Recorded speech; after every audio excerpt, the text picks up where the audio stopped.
2011년 2월 김경준 씨 스위스은행 계좌에서 140억 원이 이명박 전 대통령 소유로 의심되는 다스로 송금이 됩니다. 여기에 청와대 그리고 외교부와 검찰이 이를 위해 움직인 정황을 담은 문건이 공개돼 파장이 예상되는데요. 한편 국정원 민간인 댓글부대의 베일이 벗겨지고 있습니다. 국정원이 운영했던 사이버 외곽팀 30명 팀장 대부분이 이명박 전 대통령을 노골적으로 지지했던 단체에 소속된 것으로 확인됐습니다. 이 문제와 관련해 세 분 모시고 말씀 나눠보도록 하겠습니다. 고재열 시사인 기자 자리하셨습니다. 네, 안녕하십니까. 고 기자님도 그때 당시에 BBK 기사 많이 쓰셨죠? 저도 같이 취재하고 기사도 썼습니다. 원래는 더 전문가 아닌가요? 주진우 기자보다? 누가 더 전문가예요? 아니, 그 BBK로 고소당한 기자보다 전문가일 수 있겠습니까? 아, 거기 고소당했어요? 여기 뭐 최고 전문가 계시잖아요. 예, 최고 탁탁? 아니, 저는 네. 기억력이 안 좋아갖고 지나면 잊어먹어요. 그래서 그 BBK를 했던 대통령이 김영박인지 박근혜인지. 자, 손소 변호사님 자리하셨습니다. 안녕하세요. 예. 지나는 사람이 BBK 전문가니까 좀 부담스럽죠. 네? 제가 BBK 전문가라니까 부담스럽죠. 아니 부담되지 않고요. 예. 오늘 좀 사회자로서의 역할뿐만 아니라 예. 좀 많은 말씀을 해주시길 그게 바랍니다. 아니라 제대로 공부해왔나 돌발 질문 나갑니다. 아, 네. 아니, BBK는 뭐의 네. 약자죠? BBK요? 예. 뭐의 약자죠? 그것도 모르고 오셨어요? 아, 약자입니까 이게? 그럼요. 글쎄요. 또 약간 좀 예. 농담 섞어서 또 말씀하시려는 거 아니에요? 아니요. 보라, 백준, 김경준. 그거예요, 실제로. 진짜로요? 그럼요. 아, 그렇습니까? 그럼 물어보세요. 아, 그 자매 형제 자매 예. 그 이름을 따서 예. 한 거군요. 아, 몰랐습니다. 이것도 몰라서 죄송합니다. 형제, 자매, 그다음에 거기 김백준은 예, 예. 이명박의 평생 집사. 집사. 예. 네. 청와대 총무비서관을 했죠. 총무비서관이요. 예. 허성무 전 청와대 총무비서관. 아, 총무비서관이라 무슨 저는 민원비서관이었습니다. 민원비서관 자리하셨습니다. 반갑습니다. 예. 자, 시청자 여러분들께서도 샵5400으로 다양한 의견 보내주시기 바라겠습니다. 페이스북 라이브로도 시청하실 수 있습니다. 이명박 전 대통령이 문제 있다. 네. 라고 하는 얘기를 전 국민에게 이렇게 해놓고 마치 수사가 임박하고 자칫 잘못하면 구속도 가능할 것이다 라는 것을 쫙 풀어놓은 다음에 증세 논쟁을 해도 증세에 대한 거부감이 없을 거예요. 국민들이 막 아드레날린이 돋을 때이기 때문에. 네. 이상하게 이명박 전 대통령에 대해서 국민들이 꼭 수사해야 된다 이런 그 그렇죠. 여론조사에 보면 높더라고요. 왜 그러죠? 지금 이제 국정원 댓글 사건의 윗선 개입건으로 예. 수사가 좀 임박해 있는 것 같은데 저희 시사인에서 보도한 이번 보도는 한 판 좀 들어주세요. 예. 예. 일단 커버는 이거고요. 예, 커버는 이거고요. 4,000원이고요. 정기 구독, 예, 정기 구독은 시사인. 들고 계세요. 네. 홍보해 줄 때 얼른 그거 좀 하세요. 그리고 또 예, 아니 시사인 정면을. 예. 예. 자, 정기 구독은 그 한 달에 10,000몇 원이니까요. 후원하는 마음으로 정기 구독 해주시고요. 왜냐하면 좋은 잡지예요, 진짜로. 대한민국 최고의 잡지예요. 네. 그 노벨 언론상을 받으려고 준비하고 있다고. 먼저 상을 신설을 해야 되니까. 노벨 언론상이 없어요? 예. 그렇군요. 나는 못 받아서 왜 그랬나 그랬더니 언론상이 없네요. 무슨 기사를 썼죠? 간단하게 제가 한번 이 사건은 이제 BBK 사건 그러면은 일반 국민들이 복잡하게 가면 안 돼요. 복잡하게 생각하실 예. 것 같은데 가장 간단하게 제가 한번 설명을 해보겠습니다. 예. 그러니까 BBK 주가 조작 사건이라고 하잖아요. 그럼 주가를 조작했어요. 예. 그럼 투자했던 소액 주주들이 피해자지 않습니까? 네. 주가를 조작했으면 피해자들이 있어요. 그러니까 주가 막 올려놓고 탁 팔고 그렇죠. 자기는 들고 튀고 예. 쫙 주식이 빠지면서 그분들이 피해를 본. 그렇죠. 아하. 이 피해자들이 있고 5천여 명의 1,000억 원대 손실을 입힌 주가 조작 사건이에요. 야. 그래서 그 사건에 대해서 그 사건이 주가 조작이 아니라고 하진 않아요. 김경준 씨도 얘기하는 게 뭐냐면 이명박 전 대통령도 알고 있었고 이명박 전 대통령이 심지어 시키니다 이런 식으로 얘기를 하는 그렇죠. 에리카 김. 네, 김경준 씨의 누나 누나도. 에리카 김도 모든 것은 이명박 전 씨가. 대통령이 동생에서 시켜서 한 일이다. 그렇죠. 이제 그렇게 하고 있는 사건인데 예. 어쨌든 이런 수천여 명이 1,000억 원대 피해를 입혀 놓은 상태인데 그들한테는 그 사건이 현재 진행형이잖아요. 예. 지금도 왜냐하면 진행 중이고. 피해 금액을 보전받지 못했으니까 그분들에게는. 그래서 그러면 이제 그분들한테 남은 숙제는 피해 금액을 어떻게 받느냐인데 예. 그 피해액이 두 군데로 지금 나뉘어 있습니다. 김경준 씨의 미국 자산으로 미국 압류가 걸려 있고. 연방법원이 걸어놓은 이제 한 370억 원대의 자산을 동결시켜 놓은 게 있고 예. 그리고 스위스 은행의 180억 원 정도를 예치시켜 놓은 스위스 크레디트 스위스 은행인데 거기에 이제 예치시켜 놓은 돈이 있었는데 네.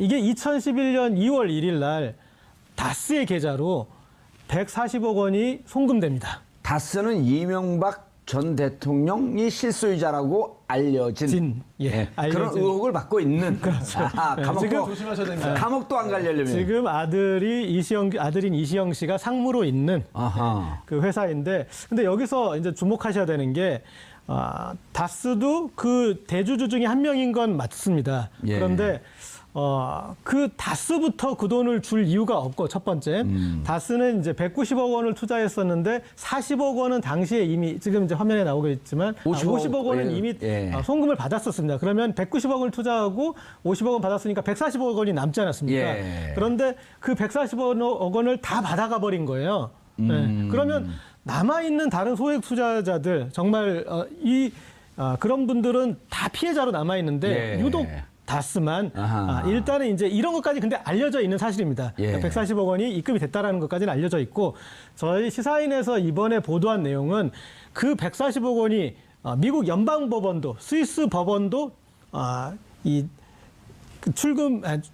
출금할 수 없게 동결시켜놨던 계좌였는데 그것이 왜 갑자기 풀리면서 풀리고 그게 송금이 될 수 있었느냐 그 과정에서 청와대와 다스가 서로 연락을 주고받고 그리고 외교부가 같이 움직이고 심지어 검찰도 거기에 보조를 맞췄던 이 박근혜 최순실 사건의 국정농단 사건의 핵심이 사적 이익을 위해서 공적 조직을 움직인 거 아니었습니까? 그것이 이명박 정부에서도 다스의 140억을 받는 과정에 가동됐다. 청와대와 외교부 특히 LA 총영사관이 그리고 검찰도 그 부분에 대해서 서류상으로 이런 증거 서류가 있으니 확실합니다라고 규명한 기사입니다. 간단하게.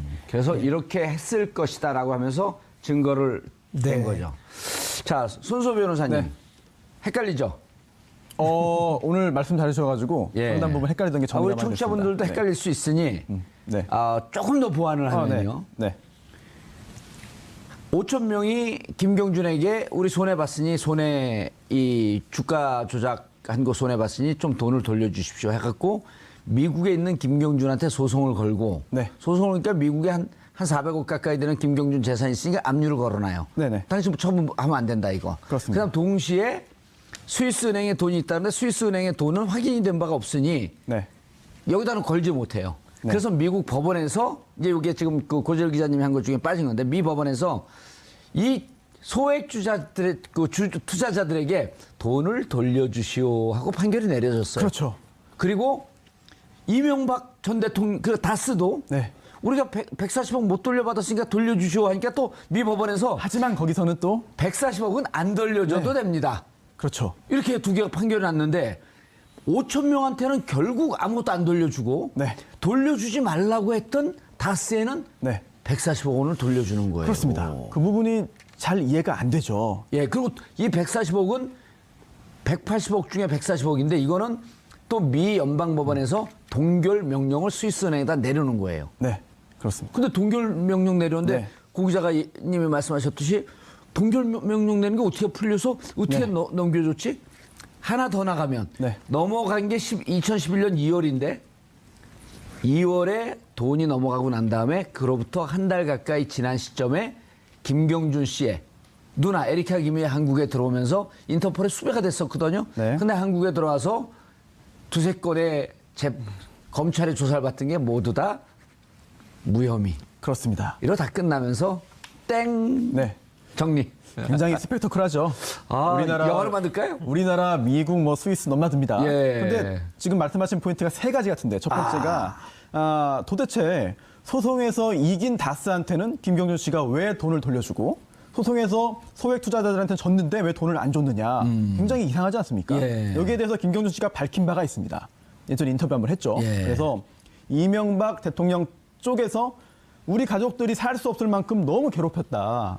그래서 돈을 보내줄 수밖에 없었다라는 이야기를 한 바가 있어요. 예. 과연 그게 전부인지 또는 김경준 씨도 아직까지 차마 말하지 못하는 내용이 있는지 그거 좀 궁금하고요. 또한 두 번째가 아니 미국에서 계좌를 다 동결시켰는데 이거를 풀기 위해서는 미국에 있는 판사가 결국 결정을 해야 되는 거거든요. 그런데 여기에 대해서도 지금 들리는 이야기로는 이번 보도에 나온 거죠. 그래서 도대체 이게 어떻게 됐냐. 미국 연방판사가 이거를 마음대로 그냥 해줄 리가 있겠느냐. 해줄만 하니까 했겠지라고들 이해하고 있었는데 알고 보니 설입니다만 아직은 확인되진 않았습니다만 여기 관련해서 이명박 대통령이 직접 미국과 협상을 했다. 그래서 해결을 했다. 그리고 그 협상을 함에 있어서 활용했던 게 한미 FTA다라고 하는 게 시사인 보도에 있습니다. 그 부분 굉장히 그래요? 굉장히 중요하죠. 그 정도까지 네. 저희가 네. 노골적으로 보도하진 않았습니다. 아 그랬나요? 네. 저의 추측과 저의 해석이 좀 담겨 있습니다. 아니 그 FTA는 없어요. 그렇습니까? 저희는 네. 이제 이렇게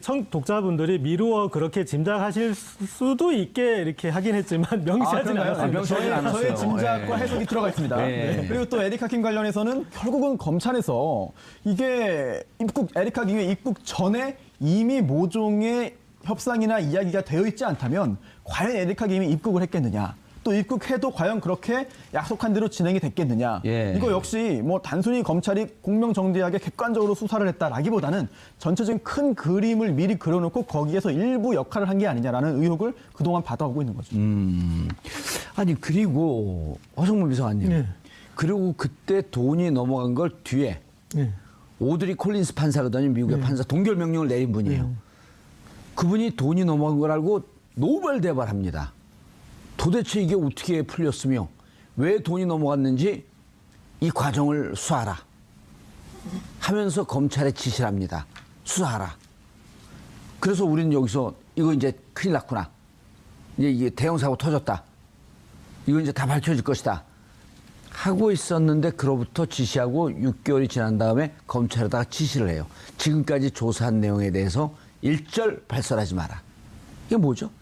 우리가 뭐 다 알 수가 없죠. 그 판사가 무슨 그 압력을 받았고 어떤 내용이 140억 중에 뽀줄 한 예, 10억, 14억쯤 받았을까요? 무슨 일이 있었는지 알 수는 없지만 어쨌든 그 연방 판사가 그런 결정을 내린 데는 우리 측의 어쨌든 외교부 예. 그리고 미국과의 어떤 뭐 협상이 있었을 것이다 하는 거에 대한 이야기를 방금 손 변호사가 하셨지 않습니까? 예. 그런데 이제 뭐 실제로 우리가 알 수는 없지만 그렇게 충분히 추측할 만한 그렇지 않고서는 그게 풀릴 수가 없는 내용이니까요. 그런데 이제 김경준 씨가 한 이야기에 의하면은 이 동굴 해제와 관련해서는 5척과 김경준 씨 측 변호사들이 충분히 이야기를 했고 그리고 이걸 풀어서 돈을 입금해주면 나를 풀어준다고 약속을 했다. 그런데 돈이 입금되고 났는데 풀어주지 않았다. 그래서 약속을 위반했다라고 이렇게 이야기를 하는 거죠. 그러니까 어쨌든 5척은 물론 청와대와 긴밀하게 협의를 하고 끊임없이 회의 자료를 팩스로 주고받고 그렇게 한 거 아닙니까? 예. 하고 김경준 씨 측 변호사하고도 협의가 됐고 그러면서 우리 외교부나 검찰, LA 총영사 이렇게 해서 미국 측이나 이렇게 끊임없이 주고받으면서 이야기가 진행됐다는 것까지는 지금 드러나 있는 거 아닙니까? 예. 그런데 그것이 어떻게 작용됐는지는 방금 손 변호사가 이야기했던 것처럼 그렇게 추측으로서 이야기되는 뿐이지 뭐 정확하게 그 매듭꼬리를 다 이야기하지는 지금 못하고 있습니다. 지금 이제 두 가지 정도는 아직 모호한 상태입니다. 사실은 이 기사 이후에도 첫 번째는 김경준은 왜 그렇게 진행을 이렇게 어쨌든 김경준과 그 에리카 김 쪽은 동의를 해줬으니까 진행이 된 거잖아요. 예. 네, 그쪽의 변호인을 통해서 동의를 해줬겠지만 그렇다면 그들이 얻은 반대급부는 무엇인 것인가? 가족을 안 괴롭힌 것인가? 아니면 빨리 이제 알겠습니다. 예. 직접 기사를 쓴 주진우 기자에게 한번 전화 연결해 보시죠. 주진우 기자님, 안녕하십니까. 좀 그 공손하게 인사 좀 하세요. 안녕하십니까 이렇게 하지 말고요. 다시 해보세요. 안녕하십니까. 예, 지금 어디세요? 안녕하십니까. 네. 저는 저기 급한 출장이 있어서 공항 가는 길에 있습니다. 이명박 전 대통령의 무슨 증거를 또 찾으러 간다고요? 네, 그렇습니다. 찾아보겠습니다. 뭔가 있는 것 같은데 목소리를 들어보니까 평상시 답지 않게 더 거만하네요. 아니요. 공손하게 받고 있습니다. 아, 그래요? 그런데 우리가 지금 이 말씀을 나누고 있었는데 김경준 씨는 기사에 따르면은 140억을 너무 가족을 괴롭혀서 돈을 돌려줬다. 돌려줄 이유가 없는데 괴롭히면 돈을 줍니까? 제가 주진우 기자를 막 괴롭히면 집 팔아갖고 저 돈 줍니까? 아, 그러게요. 뭐, 근데 김경준 씨는 저한테도 그 얘기를 했습니다. 너무 살 수 없이 이명박 측에서 괴롭혀서 돈을 어차피 줄 거였으니까 줬다고 이렇게 얘기를 하는데, 일단 김경준 씨는 그렇게 얘기하고 있습니다. 그리고, 마치 돈을 돌려주면은 석방시켜줄 것 같은 그런 얘기도 오갔었나요? 뭐, 김경준 씨는 석방시켜줄 걸로 믿고 있었어요. 믿고 있었다고 자기가 얘기합니다. 다스 쪽의 핵심 관계자들도 돈을 돌려받으면 김경준을 풀어주기로 했대요. 그래서, 그런 협의서를 만들기도 했답니다. 그런데, 김경준을 풀어준다, 석방한다, 이런 문구가 담긴 내용을 보고 MB가 직접 호통을 쳐서 그거는 협의 조항에서 빠졌다고 들었습니다. 그게 논의가 되다가 그러면 다스 김경준 측 그 변호사와 다스 측 관계자와 이게 협의를 한 거네요. 돈 돌려주면 안 괴롭히고 돈 석방시켜주겠다.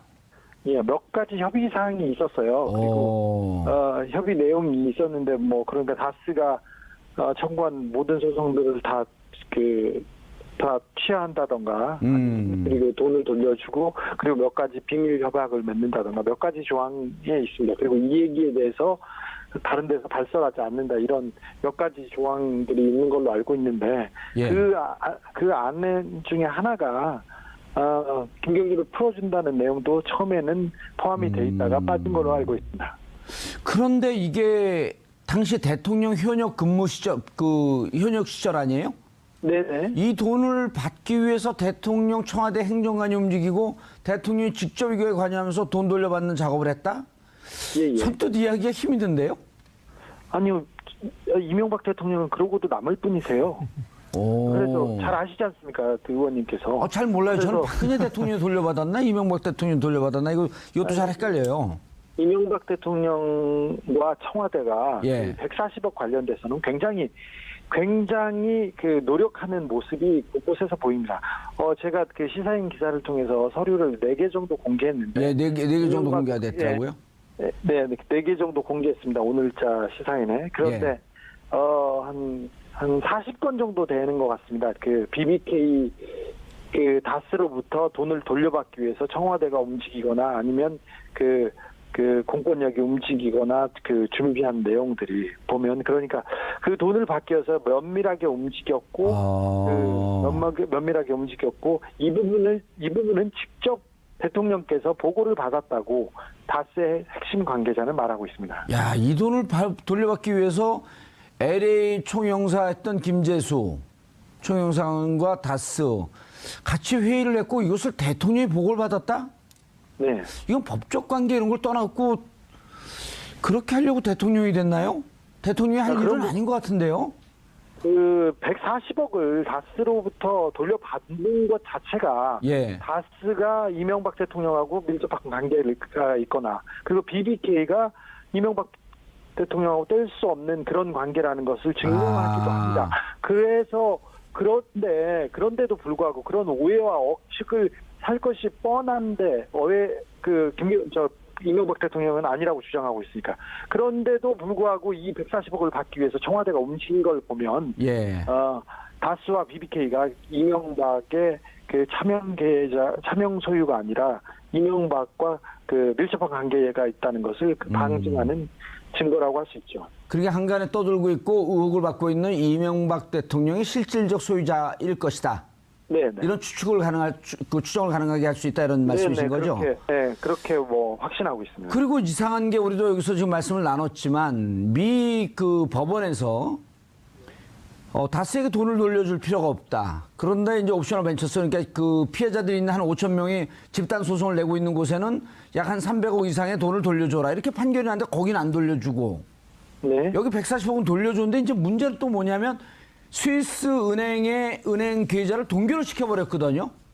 스위스 은행 계좌가 동결돼 있었죠. 그 당시 처음에는 미국 은행에 미국 연방 정부가 동결시켰는데 바로 김경준 씨 측 주장에 의하면 바로 미국 법원의 동결은 풀렸다고 합니다. 하지만 스위스은행의 동결은 풀리지 않은 상태였지 않습니까? 예. 그래서 그 동결이 계속되고 있었는데 그 동결을 해제하기 위해서 청와대하고 그 이명박 측근들이 굉장히 열심히 움직였죠. 예. 그런데 그때 당시에도 제가 그 옵셔널 벤처스 그 대리인 변호사와 통화를 하고 변호사가 직접 콜린스 판사를 만났는데 이거 동결된 거 풀었습니까? 그러니까 콜린스 판사가 그때 당시 직접 이렇게 대답을 했거든요. 아니 이게 풀릴 리가 없습니다. 내가 이게 동결 명령을 했는데 어떻게 풀립니까? 그럼 미국에서도 쉽사리 안 풀렸었단 말이에요. 처음에는. 네.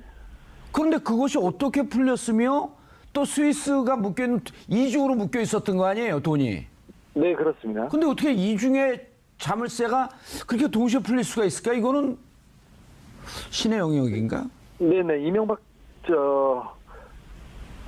김경준 씨가 감옥에 있었고요. 예. 김경준 씨 변호사들이 아무리 열심히 움직인다고 하더라도 그 돈이 범죄 수익이라고 거의 규정되어 있었기 때문에 그걸 푸는 건 동결을 해제하는 거는 쉽지 않았으리라고 봅니다. 미국에서는 쉽게 풀렸다고 얘기하지만 스위스는 끝까지 풀어주지 않은 상태였고요. 예. 그리고 미국 판사 콜린스 판사도 전혀 모르고 있었고 동결을 지시한 상태였고 그랬죠. 그런데 네. 그래서 그 부분을 풀기 위해서 그 청와대와 외교부가 긴밀하게 움직였던 것으로 보입니다. 그런 문서들도 김재수 LA 총영사가 스위스 동결된 자금에 대해서 그걸 어떻게 풀 것인지 계속 회의하고 그거에 대한 강구 대책이 나온 게 그 곳곳에서 보입니다. 예, 지금 이번에 노출된 거에는 그렇게 동결된 돈을 풀었던 그 증거 자료 이건 지금 이번에는 안 나왔죠? 아니요, 풀기 위한 노력들은 그 곳곳에서 보입니다. 예, 풀기 위한 노력. 남아 예. 있습니다. 예. 그럼 이것을 미국과 한국과 미국 외교적 관계 혹은 청와대가 움직여서 풀었을 것으로 추정이 되는데 그 근거가 이제 좀 명확하게 나와야 될 거 아닐까요? 네, 그 근거를 뒷받침할 만한 자료들이 예. 나와 있습니다. 이번 시사인에 제가 몇 가지 공개했습니다. 아, 그럼 지금 뭐 추가적으로 무슨 자료를 찾으러 다니시나요? 지금 이게 다른 계좌 때문에 지금 가고 있습니다. 아, 계좌 때문에요? 네. 예, 알겠습니다. 언제 돌아오시죠? 금방 돌아옵니다. 주중에 들어오려고 생각하고. 예, 주중에 들어오시는데 안전 조심하시고요. 감사합니다. 세계 곳곳에 IS 테러가 빈발하고 있습니다. 사람 같아요. 예, 알겠습니다. 주진우 기자님 감사합니다. 감사합니다. 예. IS 테러 때문에 좀 걱정이 되긴 하네요. 그렇죠? IS 테러 대상은 아니죠, 주진우 기자. 네, IS 테러 대상이 된다면 이명박 장로님이 더 위험하지 않을까 싶습니다. 그래요? IS의 그 아이가 이명박 아이는 아니죠? 예. 야, 참 신기한 일이네요. 저게 신의 영역인데 이 정도면. 네, 그렇죠. 참 여러 가지 콜린스 판사가 진짜 그때 막 노발대발했어요. 제가 왜냐하면 네. 직접 무슨 리 변호사, 여성 변호사 있어요. 지금도 옵셔널 벤처스를 대리해서 미 법원과 2심 항소 계속 지속적으로 지금 얼마나 됐냐면 그때 2007년 이후에 지금 10년 됐거든. 10년 동안 계속 재판하고 있어요. 네. 근데 미국 재판이 우리나라처럼 속전속결로 빨리 끝나는 게 아니더라고. 또 이게 민사니까. 그렇습니다. 네. 근데 그 레리리 변호사 이름을 얘기해버렸네. 모르겠죠, 사람들이 잘. 그 변호사가 갖고 또 미국 국적자니까 괜찮습니다. 콜린스 판사를 만났어요. 말도 안 되는 얘기다. 이게 어떻게 풀리냐? 내가 안 풀었는데. 그리고 나서 노발대발하고 조사를 지시하고 있다가 6개월 있다가 조사한 내용을 시한까지 줬거든. 6개월 안에 밝혀라 그랬더니 조사 내용을 공개하지 마라. 사실 이게 처음부터 끝까지 잘 납득 안 되는 내용들이 워낙에 많습니다. 그래서 이게 상식적으로 이해하려고 시도를 하면은 사실 그 벽에 부딪힐 수밖에 없는 것 같아요. 그렇다면은 우리의 일반적인 상식 또는 법조계에서 통용되고 있는 그런 지식과 과거 사례 등등을 뛰어넘는 무언가가 있는데 과연 그게 무엇이냐라고 하는 게 시간이 한참 지났는데도 아직까지 확실하게 드러나고 있지 않은 게 안타까운 점입니다. 궁금한 게 만약 140억 개인의 돈이거든요. 네. 그래서 또 자기하고 관계가 없고 자기 형과 네. 처남의 소유라고 주장을 했던 다스. 네, 지금은 자기 아들이 상무로 가 있지만 그렇습니다. 여전히 그 현재 이상은 이상은 네. 자기 형의 소유로 되어 있죠. 그 형과 그런데 만약 대통령의 권한을 이용해서 네. 140을 돌려받는데 대통령직을 사용했다고 한다면 네. 이거 어떻게 되는 거죠? 이거 직권남용이죠. 직권남용 공소시효는 이게 대통령 재직 기간 동안은 또 공소시효가 정지가 되기 때문에 2012년, 네. 2013년 2월 이후네요. 네, 퇴임 후부터 예. 진행되기 때문에 공소시효는 충분히 남아있지 않겠느냐 생각이 되고요. 그리고 또 박범계 의원도 그런 말을 했죠. 꼭 이 BBK를 지칭한 건 아닙니다만 예. 이명박 전 대통령 관련해서 범죄 혐의가 드러나고 증거 있다면 당연히 수사해야 되는 거 아니냐라고 하는 이야기를 이제 적폐청산위원회에서도 한 바가 있습니다. 그건 댓글 개입 네, 아닌가요? 그렇죠. 그렇긴 예. 한데 그런 걸 볼 때 이제 박범계 의원도 이제 법조인 출신 아니겠습니까? 예. 그런 거 볼 때 판사 출신이죠. 네, 판사 출신인데 공소시효에 대해서는 뭐 전혀 문제 없다는 걸 전제로 하고 있는 것이죠. 예. 그래서 이재명 시장 같은 경우도 방송에서 이런 말했습니다. 이명박 전 대통령 관련해서는 사실 공소시효 문제될 게 하나도 없다. 증거만 있다면 지금 현재 시점에서 다 처벌할 수 있다라는 말을 한 바 있고 그런 게 지금 직권남용 공소시효는 몇 년인데요? 몇 년인지는 좀 봐야겠습니다만 찾아보세요. 시간 줄 찾아볼까요? 테니까. 알겠습니다. 네, 찾아볼게요. 좀 이따 다른 네. 허성무 부사관 얘기할 때 찾아보세요. 아니, 왜냐면 이게 좀 명확히 해줘야 돼요. 국민들이 알겠습니다. 할 수 있습니다, 할 수 있습니다. 그리고 공소시효, 직권남용 공소시효가 도대체 몇 년입니까? 이걸 알아야 되는데, 자, 허성무 비서관님, 네. 노무현 대통령 때 노무현 대통령을 모셨죠. 네. 이게 설사 직접 본인 소유의 회사의 사건이라고 할지라도 대통령 재임 기간에는 그 공적인 자리를 이런 사적인 자리를 위해서 사용하면 안 되는 거 아니에요? 너무나 당연한 이야기죠. 공적인 위치에 있을 때는 공적인 일을 해라고 그 예. 위치에 올려놓은 것이고 그리고 공적인 일을 하는 그에 대한 대가로서 월급을 주는 겁니다. 세금을 쓰는 거고. 근데 그 공적인 위치에서 사적인 일을 했다는 것은 뭐 법적으로는 직권남용이고요. 정치적 도덕적으로는 있을 수가 없는 일이죠. 납득이 안 되는 거 아니에요? 그러니까 정치적 도덕적으로는 뭐 충분히 공격을 받아야 되고 예. 법적이나 헌법적으로도 문제가 된다면 탄핵의 사유도 되는 거죠. 그런데 뭐 이미 이제 임기는 다 끝나고 지나갔기 때문에 지금에 와서 탄핵을 할 수는 없는 거지만 탄핵과 버금가는 충격을 가해야 되겠네요. 법적인 그런 또는 정치적 도덕적인 책임은 여전히 물을 수는 있는 건데요. 뭐 아마도 공소시효가 저는 남아 있을 거라고 봅니다. 왜냐하면은 이 어느 뭐 이렇게 잘 사소한 범죄들은 공소시효가 매우 짧다 하더라도 대개의 범죄들은 뭐 직권남용. 공소시효가 5년, 10년씩 다 그렇지 않습니까? 일반적으로. 그렇기 때문에 만약에 5년이라도 아직 공소시효가 남아 있는 것이기 예. 때문에 충분히 뭐 할 수 있다 이렇게 봅니다. 아니 제가 이제 김치 사업 이런 거를 해요. 네. 예를 들면 그 청와대에 앉아갖고 야 여기 삼성 대기업 30개 불러봐. 자, 뭐 30명 앉혀놓고 자, 이 기업은 구내식당 어디 김치 먹습니까?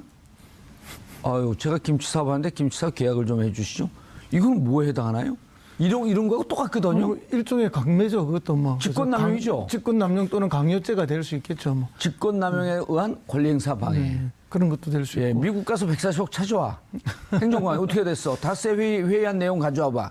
이렇게 얘기하면 이해가 쉬운 거예요. 그렇습니다. 이제 그러니까 이 청와대에 있으면서 청와대 민정수석실의 행정관을 다스와 또 청와대 간 민정실 간의 또 본인과 대통령 본인과의 연락 소통 창구의 직원으로 쓴 거 아닙니까? 예. 그러니까 국가를 위해서 공적인 일을 해야 될 사람을 자기 아하. 개인적 업무에 심부름을 시킨 거죠.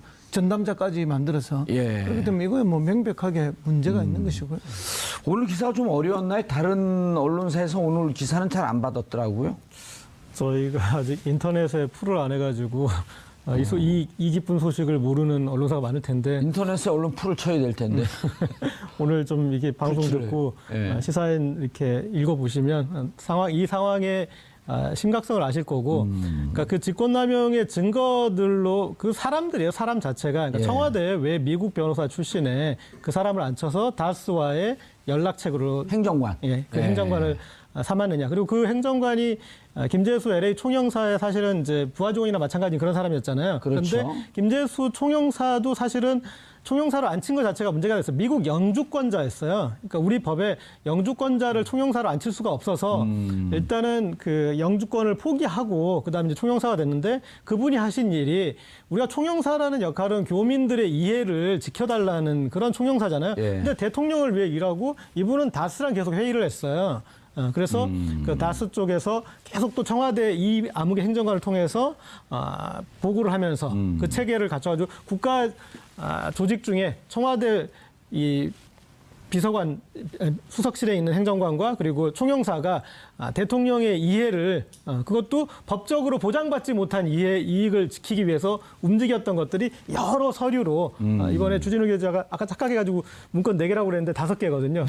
5개를 통해서 그걸 저희가 이제 증명한 거고요. 그러니까 이게 이상하잖아요. 예를 들어 다스가 자기 실소유자 자기하고 무관하다. 네. 다스의 돈을 돌려받기 위해서 청와대 행정관, 미국 변호사죠. 그다음에 LA 총영사. LA 총영사도 그때 우리가 무슨 비판을 했냐면 LA 총영사 그러니까 LA 총영사 김재수, BBK 관련된 김재수를 LA 총영사로 앉힐 때 저것은 미국에서 지금 재판이 진행되고 있는 다스. 네. 이런 등등의 실제 재판. 소송을 진행하고 있던 변호사였죠. 그렇죠. 소송 대리인으로 김경준 쓰기 위해서 씨와. LA 총영사로 바꾸는 거다. 네. 그게 사실로 드러난 거네요. 그렇죠. 예. 그리고 그 어허. 뒤에 이제 좀 전문 용어로 땡처리를 이분이 하신 거죠.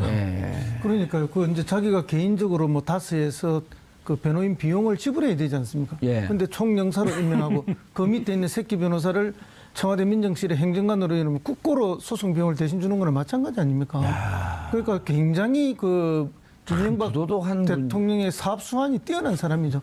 그렇게 하면 사람들이 칭찬하는 줄 알아요. 네. 자기가 지불해야 될 당연한 또는 자기가 아니라도 다스가 지불해야 될 당연한 비용을 예. 이렇게 공적 자리에 임명을 해서 국가의 세금으로 월급 주고 하면서 자기 개인 일을 하게 만드는 거니까 예. 사실은 국민 입장에서 보면 천인공노할 알겠습니다. 짓을 한 거 아닙니까? 이게 형법상의 직권남용으로 볼 가능성이 충분히 있어 보이는데요. 예. 지금 오늘 논의하는 바대로 만약 그렇다고 한다면은 공소시효는 문제가 되지 않는 게 이게 법정형이 권리남용 형법 123조 권리남용의 법정형이 5년 이하의 징역 또는 1,000만 원 이하 벌금이거든요. 그러면 그 공소시효가 5년이네요. 아니요, 그렇진 않고요. 5년 미만의 경우엔 그렇게 되는데 이제 징역 법정형이 5년 이하의 징역이니까 이제 5년 장기 10년 미만의 징역에 해당합니다. 법정형이 거기에 예. 해당되는 범죄이기 때문에 공소시효가 7년입니다. 네, 그렇다면 뭐 충분히 시간은 많이 남아 있다고 볼 수 있겠죠. 4년, 3년.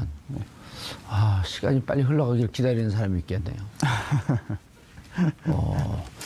자, 고재열 기자님. 아우, 지금 첩첩산중이에요. 이제 또 댓글 부대 그 팀이 30개가 있는데 그분들이 다 이명박 팬클럽 내지는 각종 보수 우익 단체 예. 멤버들이었고 뭐 국정원 전직 직원들도 아하. 포함되어 있고요. 예.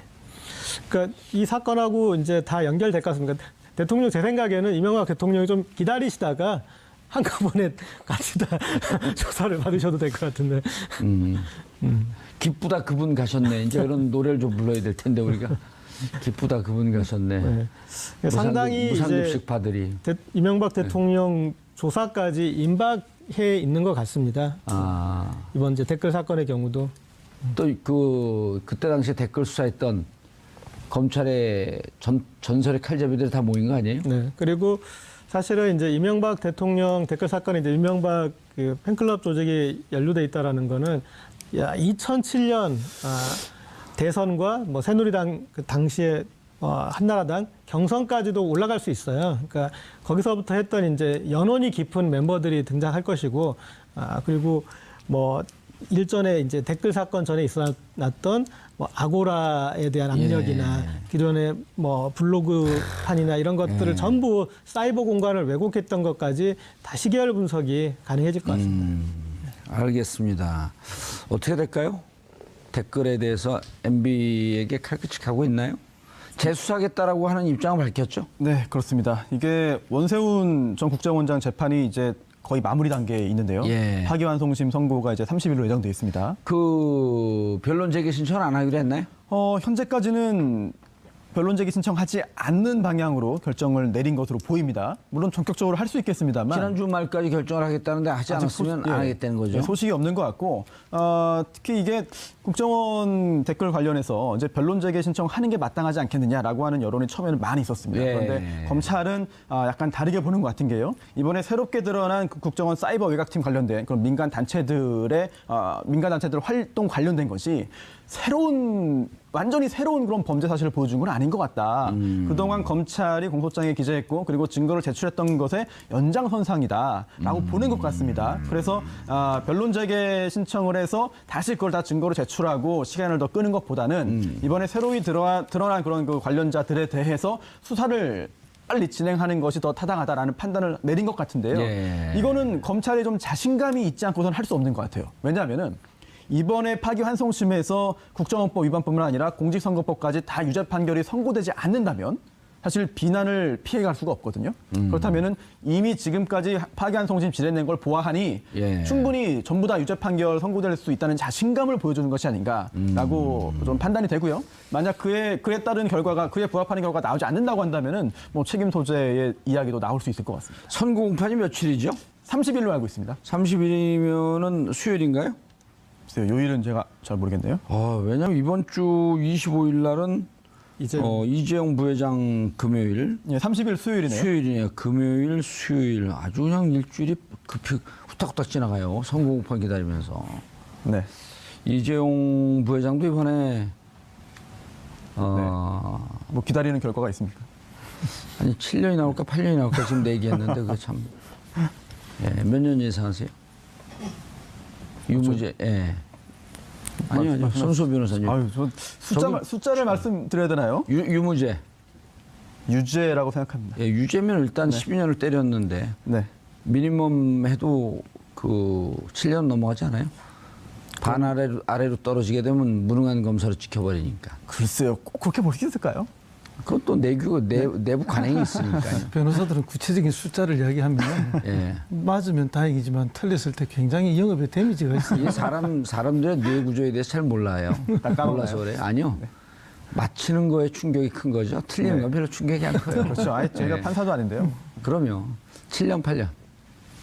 6년 하겠습니다. 6년이요. 기타로 써놓네. 우리 허성무 비서관님. 저도 몇 년을 맞춰야 됩니다. 예. 저야 뭐 정확하게 법률적인 그 전문가가 아니라서 알 수는 없지만 유죄는 분명하다. 만약에 이걸 알겠습니다. 유죄로 하지 않는다면 얼마나 많은 유사한 앞으로의 그 범죄를 예고해 주는 거 안 되겠습니까? 알겠습니다. 그리고 중형이 나올 것이라고 믿습니다. 알겠습니다. 다스에 흘러들어간 140억 원의 수상한 행방, 그리고 국정원 대선 댓글 개입, 점차 이명박 전 대통령의 목을 조여가는 검찰의 칼날이 날카로워지는 것 같습니다. 2011년 2월 김경준 씨 스위스은행 계좌에서 140억 원이 이명박 전 대통령 소유로 의심되는 다스로 송금이 됩니다. 여기에 청와대 그리고 외교부와 검찰이 이를 위해 움직인 정황을 담은 문건이 공개돼 파장이 예상되는데요. 한편 국정원 민간인 댓글부대의 베일이 벗겨지고 있습니다. 국정원이 운영했던 사이버 외곽팀 30명 팀장 대부분이 이명박 전 대통령을 노골적으로 지지했던 단체에 소속된 것으로 확인됐습니다. 이 문제와 관련해 세 분 모시고 말씀 나눠보도록 하겠습니다. 고재열 시사인 기자 자리하셨습니다. 네, 안녕하십니까. 고 기자님도 그때 당시에 BBK 기사 많이 쓰셨죠? 저도 같이 취재하고 기사도 썼습니다. 원래는 더 전문가 아닌가요? 주진우 기자보다? 누가 더 전문가예요? 아니, 그 BBK로 고소당한 기자보다 전문가일 수 있겠습니까? 거기 고소당 여기 뭐 최고 전문가 계시잖아요. 예, 초고 탁탁? 아니 저는 네. 기억력이 안 좋아갖고 지나면 잊어먹어요. 그래서 그 BBK를 했던 대통령이 김영박인지 박근혜인지. 자, 손소 변호사님 자리하셨습니다. 안녕하세요. 예. 지나는 사람이 BBK 전문가니까 좀 부담스럽죠. 네? 제가 BBK 전문가라니까 부담스럽죠. 아니 부담되지 않고요. 예. 오늘 좀 사회자로서의 역할뿐만 아니라 예. 좀 많은 말씀을 해주시길 그게 바랍니다. 아니라 제대로 공부해왔나 돌발 질문 나갑니다. 아, 네. 아니, BBK는 뭐의 네. 약자죠? BBK요? 예. 뭐의 약자죠? 그것도 모르고 오셨어요? 약자입니까 이게? 그럼요. 글쎄요. 또 약간 좀 예. 농담 섞어서 또 말씀하시려는 거 아니에요? 아니요. 보라, 백준, 김경준. 그거예요, 실제로. 진짜로요? 그럼요. 아, 그렇습니까? 그럼 물어보세요. 아, 그 자매, 형제 자매 예. 그 이름을 따서 예. 한 거군요. 아, 몰랐습니다. 이것도 몰라서 죄송합니다. 형제, 자매, 그다음에 거기 김백준은 예, 예. 이명박의 평생 집사. 집사. 예. 네. 청와대 총무비서관을 했죠. 총무비서관이요. 예. 허성무 전 청와대 총무비서관, 총무비서관이 저는 민원비서관이었습니다. 민원비서관 자리하셨습니다. 반갑습니다. 예. 자, 시청자 여러분들께서도 샵5400으로 다양한 의견 보내주시기 바라겠습니다. 페이스북 라이브로도 시청하실 수 있습니다. 이명박 전 대통령이 문제 있다. 네. 라고 하는 얘기를 전 국민에게 이렇게 해놓고 마치 수사가 임박하고 자칫 잘못하면 구속도 가능할 것이다. 라는 것을 쫙 풀어놓은 다음에 증세 논쟁을 해도 증세에 대한 거부감이 없을 거예요. 국민들이 막 아드레날린이 돋을 때이기 때문에. 네. 이상하게 이명박 전 대통령에 대해서 국민들이 꼭 수사해야 된다 이런 그 그렇죠. 여론조사에 보면 높더라고요. 왜 그러죠? 지금 이제 국정원 댓글 사건의 윗선 개입건으로 예. 수사가 좀 임박해 있는 것 같은데 저희 시사인에서 보도한 이번 보도는 한 판 좀 들어주세요. 이거. 예. 예.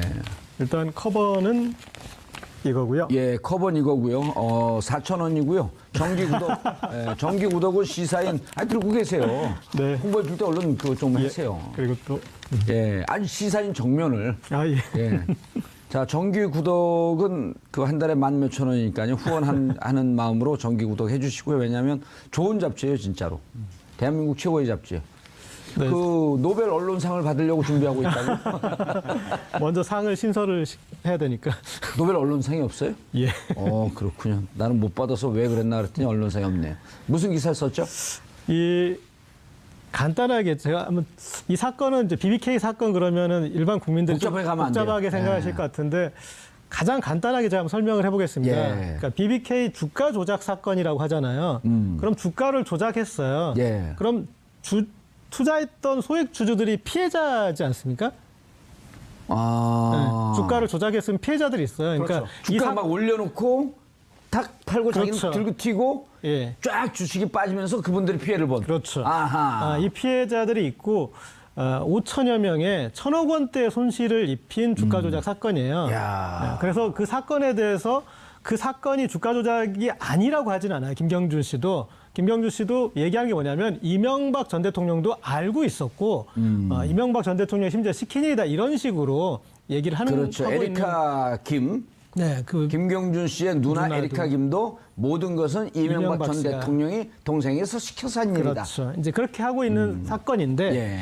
어쨌든 이런 수천여 명이 1,000억 원대 피해를 입혀 놓은 상태인데 그들한테는 그 사건이 현재 진행형이잖아요. 예. 지금도 왜냐하면 진행 중이고. 예, 피해 금액을 보전받지 못했으니까 그분들에게는. 그래서 그러면 이제 그분들한테 남은 숙제는 피해 금액을 어떻게 받느냐인데 예.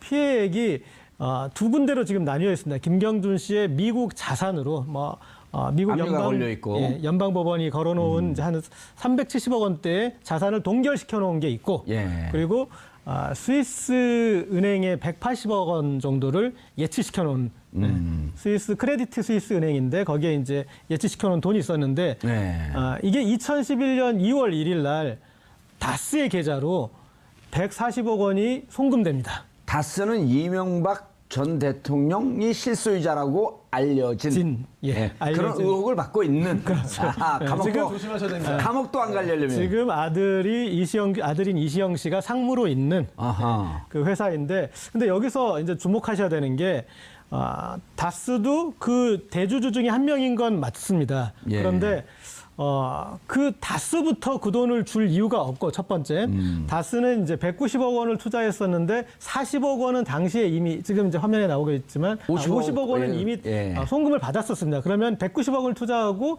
50억 원 받았으니까 140억 원이 남지 않았습니까? 예. 그런데 그 140억 원을 다 받아가 버린 거예요. 네. 그러면 남아있는 다른 소액 투자자들 정말 그런 분들은 다 피해자로 남아있는데 예. 유독 다스만 아하. 일단은 이제 이런 것까지 근데 알려져 있는 사실입니다. 예. 140억 원이 입금이 됐다라는 것까지는 알려져 있고 저희 시사인에서 이번에 보도한 내용은 그 140억 원이 미국 연방법원도 스위스 법원도 이렇게 출금할 수 없게 동결시켜놨던 계좌였는데 그것이 왜 갑자기 풀리면서 풀리고 그게 송금이 될 수 있었느냐 그 과정에서 청와대와 다스가 서로 연락을 주고받고 그리고 외교부가 같이 움직이고 심지어 검찰도 거기에 보조를 맞췄던 이 박근혜 최순실 사건의 국정농단 사건의 핵심이 사적 이익을 위해서 공적 조직을 움직인 거 아니었습니까? 그것이 이명박 정부에서도 다스의 140억을 반환받는 과정에 가동됐다. 청와대와 외교부 특히 LA 총영사관이 그리고 검찰도 그 부분에 대해서 서류상으로 이런 증거 서류가 있으니 확실합니다라고 규명한 기사입니다. 간단하게. 그래서 이렇게 했을 것이다라고 하면서 증거를 낸 거죠. 자, 손소 변호사님. 네. 헷갈리죠? 오늘 말씀 잘해주셔가지고 예. 상당 부분 헷갈리던 게 정리가 우리 많이 됐습니다. 청취자분들도 네. 헷갈릴 수 있으니 네. 조금 더 보완을 하면요. 네. 5천 명이 김경준에게 우리 손해봤으니 이 주가 조작한 거 손해봤으니 좀 돈을 돌려주십시오 해갖고 미국에 있는 김경준한테 소송을 걸고 네. 소송을 그러니까 미국에 한 400억 가까이 되는 김경준 재산이 있으니까 압류를 걸어놔요. 네네. 당신 처음 하면 안 된다 이거. 그렇습니다. 그다음 동시에 스위스은행에 돈이 있다는데 스위스은행의 돈은 확인이 된 바가 없으니 네. 여기다는 걸지 못해요. 네. 그래서 미국 법원에서 이제 이게 지금 그 고재열 기자님이 한 것 중에 빠진 건데 미 법원에서 이 소액 투자자들의 투자자들에게 돈을 돌려주시오 하고 판결이 내려졌어요. 그렇죠. 그리고 이명박 전 대통령 그 다스도 네. 우리가 140억 못 돌려받았으니까 돌려주시오 하니까 또 미 법원에서 하지만 거기서는 또 140억은 안 돌려줘도 됩니다. 그렇죠. 이렇게 두 개가 판결이 났는데 5천 명한테는 결국 아무것도 안 돌려주고 네. 돌려주지 말라고 했던 다스에는 네. 140억 원을 돌려주는 거예요. 그렇습니다. 그 부분이 잘 이해가 안 되죠. 예, 그리고 이 140억은 180억 중에 140억인데 이거는 또 미 연방법원에서 동결 명령을 스위스은행에다 내려놓은 거예요. 네. 그렇습니다. 근데 동결 명령 내렸는데 네. 고 기자님이 말씀하셨듯이 동결 명령 내는 게 어떻게 풀려서 어떻게 네. 넘겨줬지? 하나 더 나가면 네. 넘어간 게 2011년 2월인데 2월에 돈이 넘어가고 난 다음에 그로부터 한 달 가까이 지난 시점에 김경준 씨의 누나 에리카 김이 한국에 들어오면서 인터폴에 수배가 됐었거든요. 네. 근데 한국에 들어와서 두세 건의 검찰의 조사를 받은 게 모두 다 무혐의. 그렇습니다. 이러 다 끝나면서 땡 네. 정리. 굉장히 스펙터클하죠. 영화로 만들까요? 우리나라, 미국, 스위스 넘나듭니다. 예. 근데 지금 말씀하신 포인트가 세 가지 같은데 첫 번째가 도대체 소송에서 이긴 다스한테는 김경준 씨가 왜 돈을 돌려주고 소송에서 소액 투자자들한테 줬는데 왜 돈을 안 줬느냐. 굉장히 이상하지 않습니까? 예. 여기에 대해서 김경준 씨가 밝힌 바가 있습니다. 예전에 인터뷰 한번 했죠. 예. 그래서 이명박 대통령 쪽에서 우리 가족들이 살 수 없을 만큼 너무 괴롭혔다. 그래서 돈을 보내줄 수밖에 없었다라는 이야기를 한 바가 있어요. 예. 과연 그게 전부인지 또는 김경준 씨도 아직까지 차마 말하지 못하는 내용이 있는지 그거 좀 궁금하고요. 또한 두 번째가 아니 미국에서 계좌를 다 동결시켰는데 이거를 풀기 위해서는 미국에 있는 판사가 결국 결정을 해야 되는 거거든요. 그런데 여기에 대해서도 지금 들리는 이야기로는 이번 보도에 나온 거죠. 그래서 도대체 이게 어떻게 됐냐. 미국 연방판사가 이거를 마음대로 그냥 해줄 리가 있겠느냐. 해줄만 하니까 했겠지라고들 이해하고 있었는데 알고 보니 설입니다만 아직은 확인되진 않았습니다만 여기 관련해서 이명박 대통령이 직접 미국과 협상을 했다. 그래서 해결을 했다. 그리고 그 협상을 함에 있어서 활용했던 게 한미 FTA다라고 하는 게 시사인 보도에 있습니다. 그 부분 굉장히 그래요? 굉장히 중요하죠. 그 정도까지 네. 저희가 네. 노골적으로 보도하진 않았습니다. 그랬나요? 네. 저의 추측과 저의 해석이 좀 담겨 있습니다. 아니 그 FTA는 없어요. 그렇습니까? 저희는 네. 이제 이렇게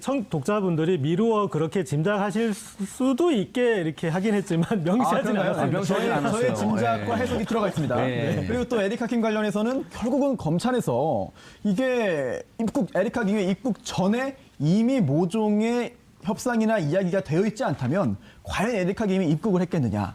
또 입국해도 과연 그렇게 약속한 대로 진행이 됐겠느냐. 예. 이거 역시 단순히 검찰이 공명정대하게 객관적으로 수사를 했다라기보다는 전체적인 큰 그림을 미리 그려놓고 거기에서 일부 역할을 한 게 아니냐라는 의혹을 그동안 받아오고 있는 거죠. 아니 그리고 허성문 비서관님. 네. 그리고 그때 돈이 넘어간 걸 뒤에 네. 오드리 콜린스 판사거든요. 미국의 판사 동결 명령을 내린 분이에요. 그분이 돈이 넘어간 걸 알고 노벌대발합니다. 도대체 이게 어떻게 풀렸으며 왜 돈이 넘어갔는지 이 과정을 수사하라 하면서 검찰에 지시를 합니다. 수사하라. 그래서 우리는 여기서 이거 이제 큰일 났구나. 이제 이게 대형 사고 터졌다. 이거 이제 다 밝혀질 것이다. 하고 있었는데 그로부터 지시하고 6개월이 지난 다음에 검찰에다가 지시를 해요. 지금까지 조사한 내용에 대해서 일절 발설하지 마라. 이게 뭐죠? 우리가 뭐 다 알 수가 없죠. 그 판사가 무슨 그 압력을 받았고 어떤 내용이 140억 중에 뽀줄 한 예, 10억, 14억쯤 받았을까요? 무슨 일이 있었는지 알 수는 없지만 어쨌든 그 연방 판사가 그런 결정을 내린 데는 우리 측의 어쨌든 외교부 예. 그리고 미국과의 어떤 뭐 협상이 있었을 것이다 하는 거에 대한 이야기를 방금 손 변호사가 하셨지 않습니까? 예. 그런데 이제 뭐 실제로 우리가 알 수는 없지만 그렇게 충분히 추측할 만한 그렇지 않고서는 그게 풀릴 수가 없는 내용이니까요. 그런데 이제 김경준 씨가 한 이야기에 의하면은 이 동굴 해제와 관련해서는 다스 측과 김경준 씨 측 변호사들이 충분히 이야기를 했고 그리고 이걸 풀어서 돈을 입금해주면 나를 풀어준다고 약속을 했다. 그런데 돈이 입금되고 났는데 풀어주지 않았다. 그래서 약속을 위반했다라고 이렇게 이야기를 하는 거죠.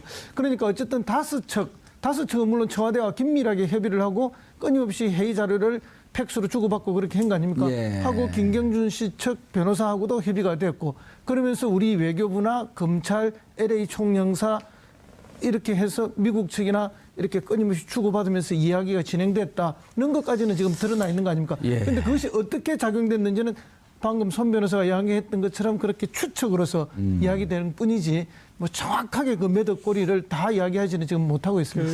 지금 이제 두 가지 정도는 아직 모호한 상태입니다. 사실은 이 기사 이후에도 첫 번째는 김경준은 왜 그렇게 진행을 이렇게 어쨌든 당 김경준과 그 에리카 김 쪽은 동의를 해줬으니까 진행이 된 거잖아요. 예. 네, 그쪽의 변호인을 통해서 동의를 해줬겠지만 그렇다면 그들이 얻은 반대급은 무엇인 것인가? 가족을 안 괴롭힌 것인가? 아니면 빨리 이제 알겠습니다. 예. 직접 기사를 쓴 주진우 기자에게 한번 전화 연결해 보시죠. 주진우 기자님, 안녕하십니까? 좀 그 공손하게 인사 좀 하세요. 안녕하십니까 이렇게 하지 말고요. 다시 해보세요. 안녕하십니까? 예, 지금 어디세요? 안녕하십니까? 네. 저는 저기 급한 출장이 있어서 공항 가는 길에 있습니다. 이명박 전 대통령의 무슨 증거를 또 찾으러 간다고요? 네, 그렇습니다. 찾아보겠습니다. 뭔가 있는 것 같은데 목소리를 들어보니까 평상시 답지 않게 더 거만하네요. 아니요. 공손하게 받고 있습니다. 아, 그래요? 그런데 우리가 지금 이 말씀을 나누고 있었는데 김경준 씨는 기사에 따르면은 140억을 너무 가족을 괴롭혀서 돈을 돌려줬다. 돌려줄 이유가 없는데 괴롭히면 돈을 줍니까? 제가 주진우 기자를 막 괴롭히면 집 팔아갖고 저 돈 줍니까? 아, 그러게요. 근데 김경준 씨는 저한테도 그 얘기를 했습니다. 너무 살 수 없이 이명박 측에서 괴롭혀서 돈을 어차피 줄 거였으니까 줬다고 이렇게 얘기를 하는데, 일단 김경준 씨는 그렇게 얘기하고 있습니다.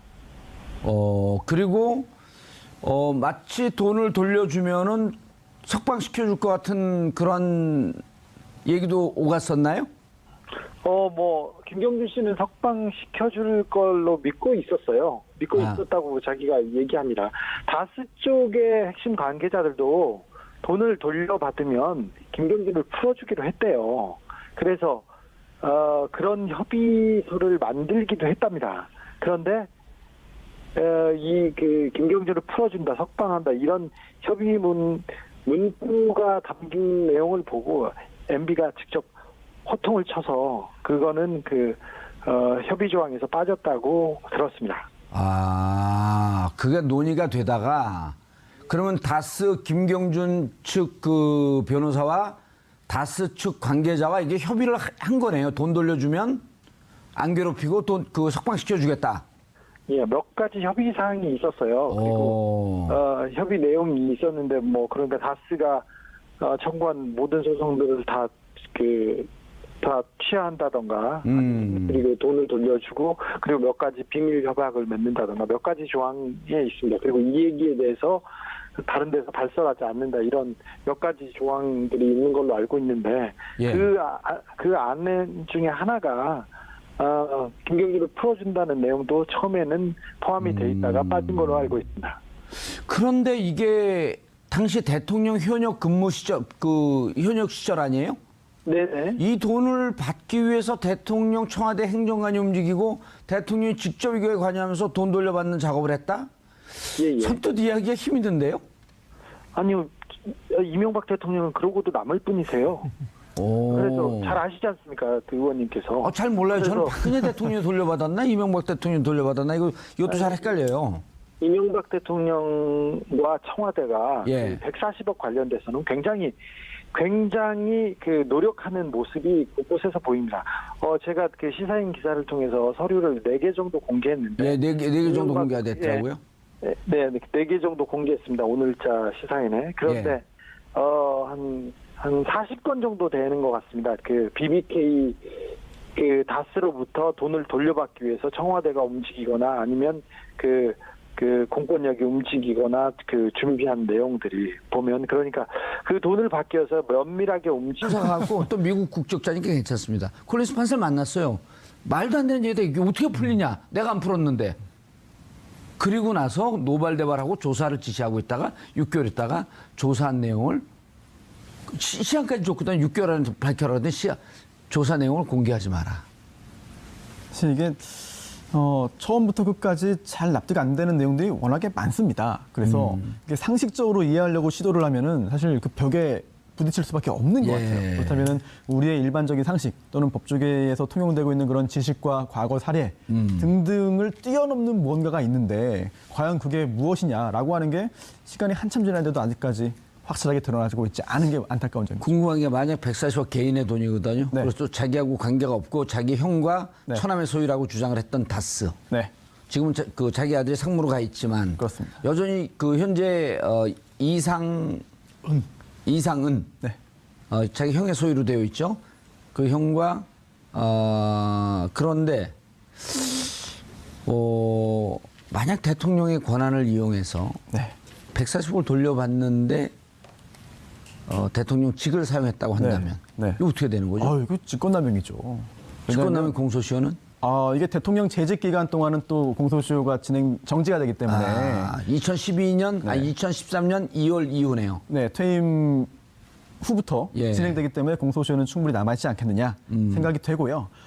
그리고 또 박범계 의원도 그런 말을 했죠. 꼭 이 BBK를 지칭한 건 아닙니다만 네. 이명박 전 대통령 관련해서 범죄 혐의가 드러나고 증거 있다면 당연히 수사해야 되는 거 아니냐라고 하는 이야기를 이제 적폐청산위원회에서도 한 바가 있습니다. 그건 댓글 개입 네, 아닌가요? 그렇죠. 그렇긴 예. 한데 그런 걸 볼 때 이제 박범계 의원도 이제 법조인 출신 아니겠습니까? 예. 그런 걸 볼 때 판사 출신이죠. 네, 법조인 출신인데 공소시효에 대해서는 뭐 전혀 문제 없다는 걸 전제로 하고 있는 것이죠. 예. 그래서 이재명 시장 같은 경우도 방송에서 이런 말했습니다.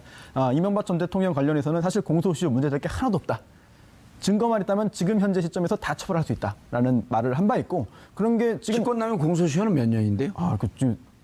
몇 년인지는 좀 봐야겠습니다만 찾아보세요. 시간 줄 찾아볼까요? 테니까. 알겠습니다. 네, 좀 찾아볼게요. 이따 다른 허성무 부사관 얘기할 때 찾아보세요. 네. 왜냐면 이게 좀 명확히 해줘야 돼요. 국민들이 알겠습니다. 할 수 있습니다, 할 수 있습니다. 그리고 그 공소시효, 직권남용 공소시효가 도대체 몇 년입니까? 이걸 알아야 되는데, 자 허성무 비서관님, 네. 노무현 대통령 때 노무현 대통령을 모셨죠. 네. 이게 설사 직접 본인 소유의 회사의 사건이라고 할지라도 대통령 재임 기간에는 그 공적인 자리를 이런 사적인 자리를 위해서 사용하면 안 되는 거 아니에요? 너무나 당연한 이야기죠. 공적인 위치에 있을 때는 공적인 일을 해라고 그 예. 위치에 올려놓은 것이고 그리고 공적인 일을 하는 그에 대한 대가로서 월급을 주는 겁니다. 세금을 쓰는 거였고. 근데 그 공적인 위치에서 사적인 일을 했다는 것은 뭐 법적으로는 직권남용이고요. 정치적 도덕적으로는 있을 수가 없는 일이죠. 납득이 안 되는 거 아니에요? 그러니까 정치적 도덕적으로는 뭐 충분히 공격을 받아야 되고 예. 법적이나 헌법적으로도 문제가 된다면 탄핵의 사유도 되는 거죠. 그런데 뭐 이미 이제 임기는 다 끝나고 지나갔기 때문에 지금에 와서 탄핵을 할 수는 없는 거지만 탄핵과 버금가는 충격을 가해야 되겠네요. 법적인 그런 또는 정치적 도덕적인 책임은 여전히 물을 수는 있는 건데요. 뭐 아마도 공소시효가 저는 남아 있을 거라고 봅니다. 왜냐하면은 이 어느 뭐 이렇게 잘 사소한 범죄들은 공소시효가 매우 짧다 하더라도 대개의 범죄들은 뭐 직권남용. 공소시효가 5년, 10년씩 다 그렇지 않습니까? 일반적으로. 그렇기 때문에 만약에 5년이라 해도 아직 공소시효가 남아 있는 것이기 예. 때문에 충분히 뭐 할 수 있다 이렇게 봅니다. 아니 제가 이제 김치 사업 이런 거를 해요. 네. 예를 들면 그 청와대에 앉아갖고 야 여기 삼성 대기업 30개 불러봐. 자, 뭐 30명 앉혀놓고 자, 이 기업은 구내식당 어디 김치 먹습니까? 아유, 제가 김치 사봤는데 김치사 계약을 좀 해주시죠. 이건 뭐에 해당하나요? 이런 거하고 똑같거든요. 일종의 강매죠. 그것도 뭐 직권남용이죠. 직권남용 또는 강요죄가 될 수 있겠죠. 뭐. 직권남용에 의한 권리행사 방해. 그런 것도 될 수 예, 있고. 미국 가서 140억 찾아와. 행정관 어떻게 됐어? 다세 회의한 내용 가져와봐. 이렇게 얘기하면 이해가 쉬운 거예요. 그렇습니다. 이제 그러니까 이 청와대에 있으면서 청와대 민정수석실의 행정관을 다스와 또 청와대 간 민정실 간의 또 본인과 대통령 본인과의 연락 소통 창구의 직원으로 쓴 거 아닙니까? 예. 그러니까 국가를 위해서 공적인 일을 해야 될 사람을 자기 어허. 개인적 업무에 심부름을 시킨 거죠. 전담자까지 만들어서. 예. 그렇기 때문에 이거에 뭐 명백하게 문제가 있는 것이고요. 오늘 기사가 좀 어려웠나요? 다른 언론사에서 오늘 기사는 잘 안 받았더라고요. 저희가 아직 인터넷에 풀을 안 해가지고 이 기쁜 소식을 모르는 언론사가 많을 텐데 인터넷에 언론 풀을 쳐야 될 텐데. 오늘 좀 이게 방송 그렇지를. 듣고 예. 시사인 이렇게 읽어보시면 이 상황의 심각성을 아실 거고, 그러니까 그 직권남용의 증거들로 그 사람들이에요. 사람 자체가 그러니까 예. 청와대에 왜 미국 변호사 출신의 그 사람을 앉혀서 다스와의 연락책으로 행정관. 예, 그 예. 행정관을 삼았느냐. 그리고 그 행정관이 김재수 LA 총영사의 사실은 이제 부하 직원이나 마찬가지 그런 사람이었잖아요. 그렇죠. 그런데 김재수 총영사도 사실은 총영사를 앉힌 것 자체가 문제가 됐어요. 미국 영주권자였어요. 그러니까 우리 법에 영주권자를 총영사로 앉힐 수가 없어서 일단은 그 영주권을 포기하고 그다음에 이제 총영사가 됐는데 그분이 하신 일이 우리가 총영사라는 역할은 교민들의 이해를 지켜달라는 그런 총영사잖아요. 예. 근데 대통령을 위해 일하고 이분은 다스랑 계속 회의를 했어요. 그래서 그 다스 쪽에서 계속 또 청와대 이 암흑의 행정관을 통해서 움직였고 면밀하게 움직였고 이 부분은 직접 대통령께서 보고를 받았다고 다스의 핵심 관계자는 말하고 있습니다. 야, 이 돈을 돌려받기 위해서 LA 총영사 했던 김재수 총영사관과 다스 같이 회의를 했고 이것을 대통령이 보고를 받았다? 네. 이건 법적 관계 이런 걸 떠났고 그렇게 하려고 대통령이 됐나요? 대통령이 할 일은 아닌 것 같은데요. 그 140억을 다스로부터 돌려받는 것 자체가 예. 다스가 이명박 대통령하고 밀접한 관계가 있거나 그리고 BBK가 이명박 대통령하고 뗄 수 없는 그런 관계라는 것을 증명하기도 합니다. 그래서 그런데도 불구하고 그런 오해와 억측을 살 것이 뻔한데 왜 이명박 대통령은 아니라고 주장하고 있으니까. 그런데도 불구하고 이 140억을 받기 위해서 청와대가 움직인 걸 보면 예. 다스와 BBK가 이명박의 그 차명 소유가 아니라 이명박과 그 밀접한 관계가 있다는 것을 방증하는 증거라고 할 수 있죠. 그렇게 한간에 떠들고 있고 의혹을 받고 있는 이명박 대통령이 실질적 소유자일 것이다. 네, 이런 추정을 가능하게 할 수 있다 이런 말씀이신 거죠? 그렇게 뭐 확신하고 있습니다. 그리고 이상한 게 우리도 여기서 지금 말씀을 나눴지만 그 법원에서 다스에게 돈을 돌려줄 필요가 없다. 그런데 이제 옵셔널 벤처스 그러니까 그 피해자들이 있는 한 5천 명이 집단 소송을 내고 있는 곳에는 약 한 300억 이상의 돈을 돌려줘라 이렇게 판결이 났는데 거긴 안 돌려주고 네. 여기 140억은 돌려줬는데 이제 문제는 또 뭐냐면 스위스 은행의 은행 계좌를 동결을 시켜버렸거든요. 스위스 은행 계좌가 동결돼 있었죠. 그 당시 처음에는 미국 은행에 예. 미국 연방 정부가 그 동결시켰는데 바로 김경준 씨 측 주장에 의하면 바로 미국 법원의 동결은 풀렸다고 합니다. 하지만 스위스 은행의 동결은 풀리지 않은 상태였지 않습니까? 예. 그래서 그 동결이 계속되고 있었는데 그 동결을 해제하기 위해서 청와대하고 그 이명박 측근들이 굉장히 열심히 움직였죠. 예. 그런데 그때 당시에도 제가 그 옵셔널 벤처스 그 대리인 변호사와 통화를 하고 변호사가 직접 콜린스 판사를 만났는데 이거 동결된 거 풀었습니까? 그러니까 콜린스 판사가 그때 당시 직접 이렇게 대답을 했거든요. 아니 이게 풀릴 리가 없습니다. 내가 이게 동결 명령을 했는데 어떻게 풀립니까? 그럼 미국에서도 쉽사리 안 풀렸었단 말이에요. 처음에는. 네. 그런데 그것이 어떻게 풀렸으며 또 스위스가 이중으로 묶여 있었던 거 아니에요, 돈이. 네, 그렇습니다. 근데 어떻게 이중에 자물쇠가 그렇게 동시에 풀릴 수가 있을까? 이거는 신의 영역인가? 네네. 이명박 김경준 씨가 감옥에 있었고요. 예. 김경준 씨 변호사들이 아무리 열심히 움직인다고 하더라도 그 돈이 범죄 수익이라고 거의 규정되어 있었기 때문에 그걸 푸는 건, 동결을 해제하는 거는 쉽지 않았으리라고 봅니다. 미국에서는 쉽게 풀렸다고 얘기하지만 스위스는 끝까지 풀어주지 않은 상태였고요. 예. 그리고 미국 판사, 콜린스 판사도 전혀 모르고 있었고, 동결을 지시한 상태였고, 그랬죠. 그런데, 네. 그래서 그 부분을 풀기 위해서 그 청와대와 외교부가 긴밀하게 움직였던 것으로 보입니다. 그런 문서들도 김재수 LA 총영사가 스위스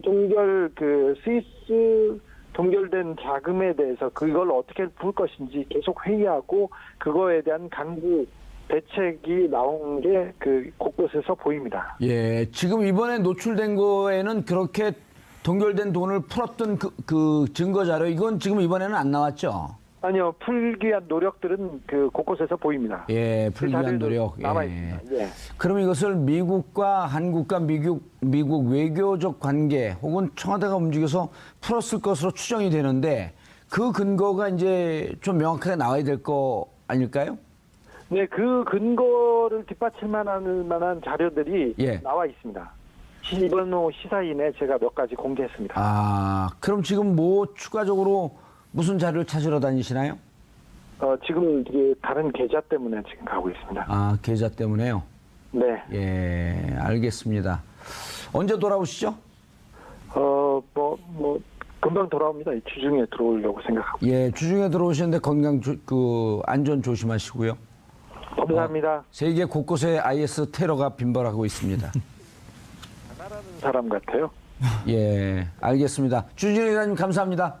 감사합니다. 예. IS 테러 때문에 좀 걱정이 되긴 하네요. 그렇죠? IS 테러 대상은 아니죠, 주진우 기자. 네, IS 테러 대상이 된다면 이명박 장로님이 더 위험하지 않을까 싶습니다. 그래요? IS의 그 아이가 이명박 아이는 아니죠? 예. 야, 참 신기한 일이네요. 저게 신의 영역인데 이 정도면. 네, 그렇죠. 참 여러 가지 콜린스 판사가 진짜 그때 막 노발대발했어요. 제가 왜냐하면 네. 직접 무슨 리 변호사, 여성 변호사 있어요. 지금도 옵셔널 벤처스를 대리해서 미 법원과 2심 항소 계속 지속적으로 지금 얼마나 됐냐면 그때 2007년 이후에 지금 10년 됐거든. 10년 동안 계속 재판하고 있어요. 네. 근데 미국 재판이 우리나라처럼 속전속결로 빨리 끝나는 게 아니더라고. 또 이게 민사니까. 그렇습니다. 네. 근데 그 레리리 변호사 이름을 얘기해버렸네. 모르겠죠, 사람들이 잘. 그